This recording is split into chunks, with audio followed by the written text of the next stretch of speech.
Where does one start when we talk about electric unicycles?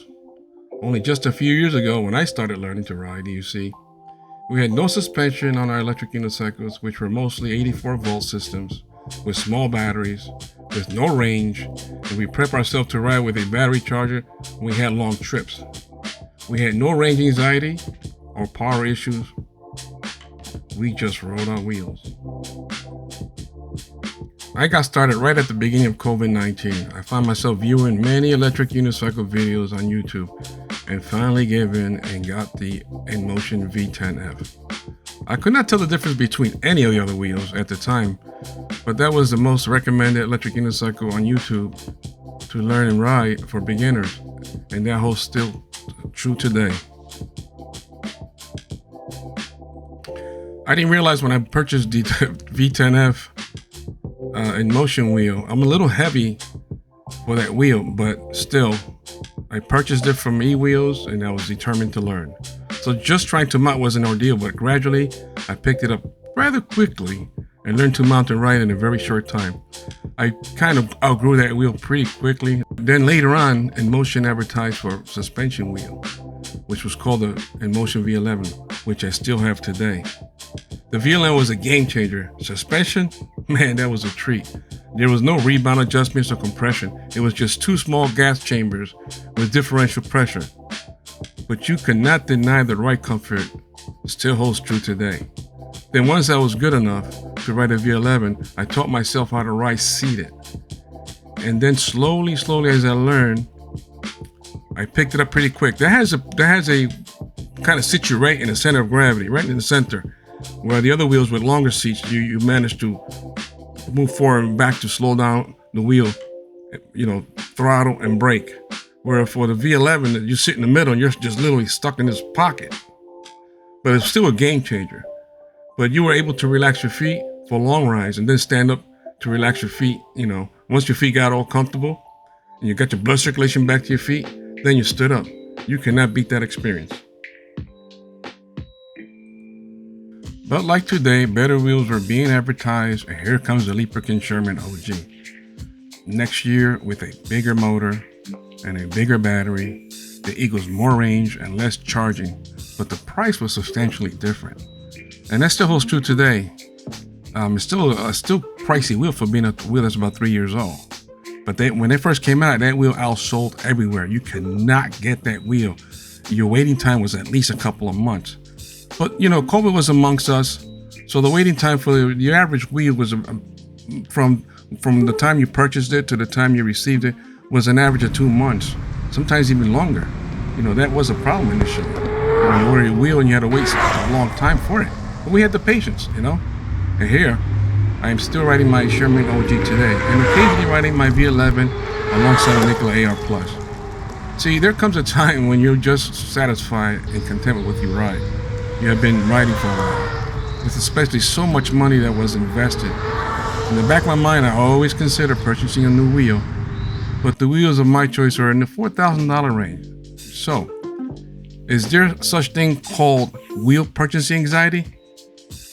There are so many wheels coming out so fast that when you finally choose the next wheel that you want, there's a better one right behind that one. And you pause and wait. No, you're right back where you started, riding your original wheel until the purchasing anxiety subsides, and now waiting for the next best wheel. Unfortunately, this trend of wheel advertisement is the new purchasing thing nowadays. Since I started riding, where you only just had a few easy top choices to make, and you quickly made that choice. But when you get into a hobby of riding electric unicycle, it's not just purchasing the wheel and the investment you made in it. It's just the additional stuff that you have to buy after that, like gear. You got helmets, gloves, body armor, and so forth. Foot protection and so forth. Good sneakers to ride. The price starts to escalate, and then you decide you want to open up a YouTube channel to advertise your wheel and the fun you're having with the wheel. So now you're investing in a camera. Now we have the GoPro, the Insta360. They got quite a few several cameras out in the market now that produce well-rounded videos if you know how to use them and program them. But like I say, it starts to get more expensive. Then the wheel comes with a cheap side pads that you don't like, so you reinvest on pads. Later on, you don't like the pedals, you buy bigger pedals. You know, once you know it, you into the wheel for another $500-600. It escalates fast. So make sure that when you get into the hobby, you know, not only ride electric unicycle, you must protect yourself. Because it is, if you fall on one of these, it's very painful. Because I fell once and I really injured my right foot, and I was out of commission for about 2 months. So like I said, from experience, don't just buy a wheel and assume that's the end of it. Buy protective gear, especially the minimum of a helmet to protect yourself from head injury. To sum this up, pick a wheel that is of your liking and financial ability. Decide how you're going to use and ride your wheel. Is it just for fun riding locally where distance is not a problem and does not require charging frequently? And please note, wheels of this caliber are lighter in weight and easier to handle and ride. Or are you a frequent distant rider like myself, where a large battery and motor is required for range, but will accept the weight difference? See, that's just one investment, you know. Once you finally make that investment, like I mentioned before, you have to invest in gear. It's just, they go hand in hand. You can't cheap out. It's just the way it is. You have to invest to protect yourself, because you may say you're a good rider, but it's not yourself. It's somebody cutting you off on the road, or an accident happened, you hit a pothole, or run in a road where your wheel decides to go the opposite way of you and you wind up going face plant. And that's the reason why gear is very, very important. So don't just purchase a wheel, especially if you're a newbie. Please invest on the equipment, on gear to protect your body. Anyway, moving on. Don't forget, you're going to need gloves, elbow pads, foot guards, and so on. And the expense is going to continue to climb and escalate. But that's a decision you do. You cannot put a price on a hobby because, man, riding electric unicycles, it's a lot of fun. But with this, so many wheels being advertised today, so much to offer. You know, these wheels today from 3 years ago or 4 years ago when I started are incompatible with, especially with suspension. But you know, with an experienced rider, he'll know exactly what wheel to purchase next. Where a new rider, you know, he has to determine which wheel to pick first, especially if you don't have the finances. That's one of the big things. You know, the wheels in the past were just under $2,000 on average. So they're up to $4,000. So if you're going to buy an expensive wheel for your first wheel, just remember, they're a little heavy. They have a heavier learning curve to ride. But if you're an enthusiast and really want to learn, you will pick it up pretty good. I have no doubt on that. But now, just be careful, especially when you're newbie starting to ride wheels. And of course, be also careful how you know, it's easy to put things on a credit card and pay it later. And that's another category to talk about. Once you start using credit cards and charging everything to get into the hobby, and then you realize later you're $4,000, $5,000, $6,000 in the hole.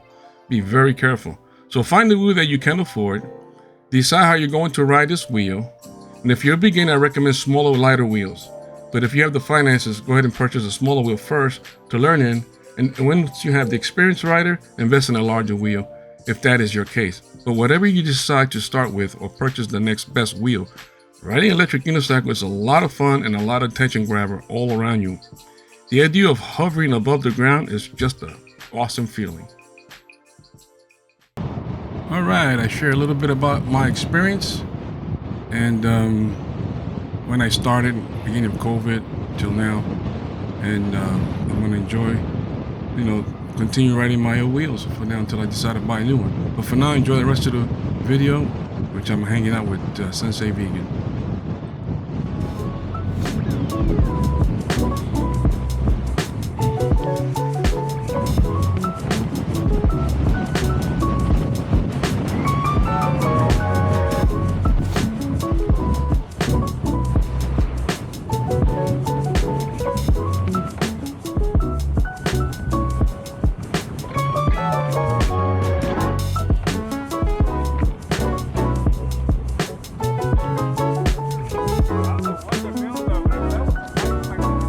They're constructing something there. There's landfill, so whatever, maybe more homes.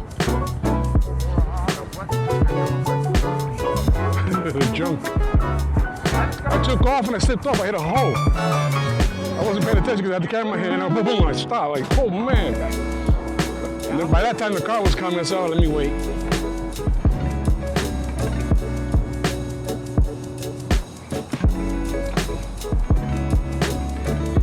Wow, it turned out to be a nice day so far. Yeah. But this wind is too much. It's too much. I'm not even gonna go on. Yeah, we'll do a quick turnaround, yeah.